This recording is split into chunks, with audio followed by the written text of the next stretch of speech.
हर हर महादेव, श्री शिवाय नमस्तुभ्यम। आइए जानते हैं आज करवा चौथ की पौराणिक कथाएं। आज इस वीडियो में हम आपको 2 कथाएं सुनाने वाले हैं। आप सभी ध्यान से जरूर सुनिएगा, साथ ही इस वीडियो को लाइक करके हमारे इस चैनल को भी सब्सक्राइब कर लीजिएगा। आइए शुरू करते हैं।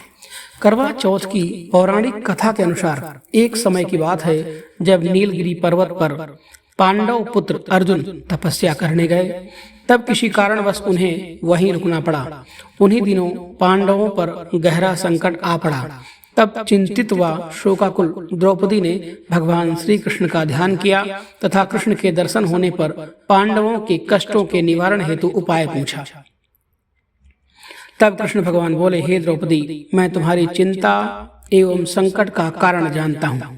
उसके लिए तुम्हें एक उपाय करना होगा। जल्दी ही कार्तिक माह की कृष्ण पक्ष की चतुर्थी तिथि आने वाली है। उस दिन तुम पूरे मन से करवा चौथ का व्रत रखना। भगवान शिव, गणेश एवं पार्वती की उपासना करना। तुम्हारे सारे संकट कष्ट दूर हो जाएंगे तथा सब कुछ ठीक हो जाएगा। कृष्ण भगवान की आज्ञा पाकर द्रौपदी ने वैसा ही करवा चौथ का व्रत किया। तब उसे शीघ्र ही अपने पति के दर्शन हुए और उनकी सारी चिंताएं दूर हो गईं।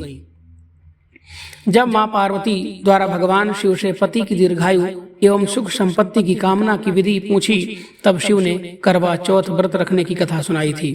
करवा चौथ का व्रत करने के लिए श्री कृष्ण ने द्रौपदी को निम्न कथा का उल्लेख किया था। पुराणों के अनुसार करवा नाम की एक पतिव्रता धोबिन अपने पति के साथ तुंगभद्रा नदी के किनारे पर स्थित गांव में रहती थी।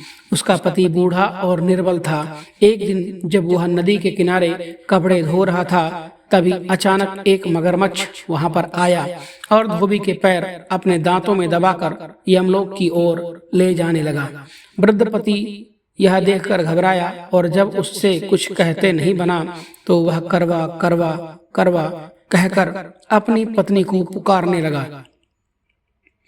पति की पुकार सुनकर धोबिन करवा वहां पहुंची तो मगरमच्छ उसके पति को यमलोक पहुंचाने ही वाला था। तब करवा ने मगर को कच्चे धागे से बांध दिया और मगरमच्छ को लेकर यमराज के द्वार पर पहुंची। उसने यमराज से अपने पति की रक्षा करने की गुहार लगाई और साथ ही यह भी कहा कि मगरमच्छ को उसके इस कार्य के लिए कठिन से कठिन दंड देने का आग्रह किया और बोली, हे भगवान, मगरमच्छ ने मेरे पति के पैर पकड़ लिए हैं। आप मगरमच्छ को इस अपराध के दंड स्वरूप नरक में भेज दें। करवा की पुकार सुन यमराज ने कहा, अभी मगर की आयु शेष है, मैं उसे अभी यमलोक नहीं भेज सकता। इस पर करवा ने कहा, अगर आपने मेरे पति को बचाने में मेरी सहायता नहीं की तो मैं आपको श्राप दूंगी और आपको नष्ट कर दूंगी। करवा का साहस देख यमराज भी डर गए और मगर को यमपुरी भेज दिया। साथ ही करवा के पति को दीर्घायु होने का वरदान दिया। तब से कार्तिक कृष्ण पक्ष की चतुर्थी तिथि को करवा चौथ का व्रत का प्रचलन हुआ, जिसे इस आधुनिक युग में भी महिलाएं अपनी पूरी भक्ति श्रद्धा भाव के साथ में करती हैं और भगवान से अपने पति की लंबी उम्र की कामना करती हैं। आइए करवा चौथ की दूसरी कहानी को श्रवण करते हैं। करवा चौथ पर सुहागन जरूर सुने। यह करवा चौथ की पौराणिक कथा। करवा चौथ का व्रत हिंदू धर्म में विवाहित महिलाओं द्वारा अपने पति की लंबी उम्र और सुख समृद्धि के लिए रखा जाता है। इस व्रत के पीछे कई पौराणिक कहानियां जुड़ी हुई हैं, जिनमें से एक प्रसिद्ध कथा शाहूकार की बेटी की है, जिसे आज हम विस्तार से सुनेंगे। एक समय की बात है, एक शाहूकार था जिसके 7 बेटे और एक प्यारी सी बेटी थी।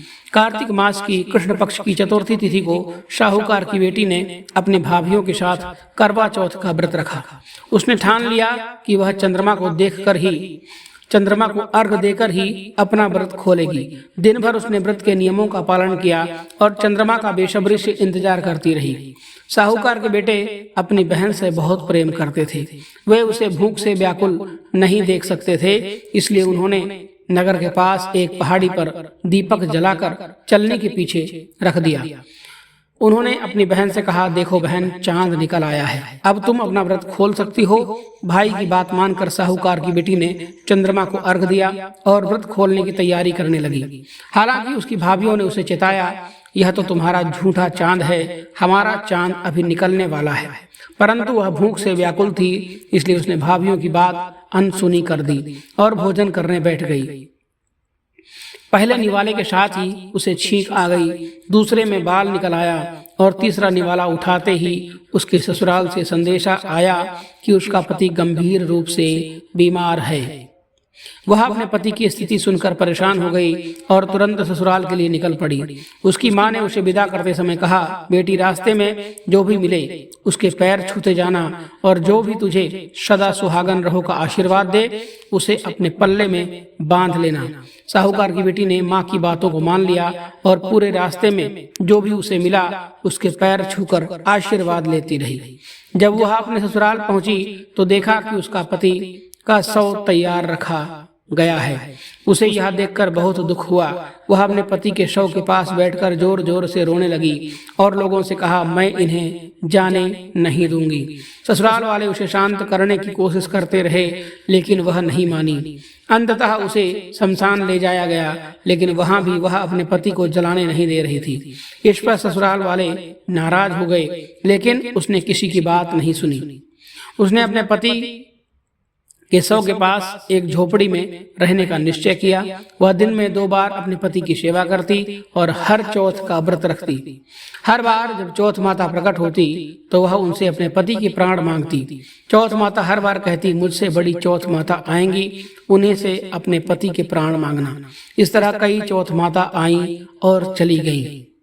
अंततः कार्तिक मास की चौथ माता आई, जिनसे साहूकार की बेटी ने व्रत की पूरी तैयारी की थी। उसने 16 श्रृंगार और करवा मंगवाए और चौथ माता के स्वागत के लिए सज धज कर तैयार हो गई। जब चौथ माता प्रकट हुई तो उसने उनके पैर पकड़ लिए और बोली, माता, मेरा सुहाग वापस दे दीजिए। चौथ माता ने पहले उसे कई परीक्षाओं से गुजारा, लेकिन साहूकार की बेटी ने हार नहीं मानी।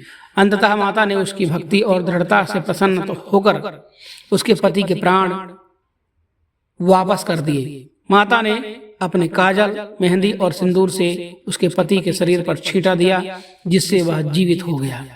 साहूकार की बेटी का पति जब जीवित हो गया तो उसकी छोटी ननद ने यह खबर पूरे परिवार को दी। परिवार वाले गाजे बाजे के साथ उसे लेने आए और उसकी सास भी उसकी भक्ति और शक्ति के आगे नतमस्तक हो गई। चौथ माता ने उसकी झोपड़ी को महल में बदल दिया और साहूकार की बेटी का जीवन सुख और समृद्धि से भर गया। इस प्रकार करवा चौथ की कथा को सुनने और सुनाने से व्रती महिलाओं को अपने पति के दीर्घायु होने का आशीर्वाद मिलता है और परिवार में सुख समृद्धि बनी रहती है।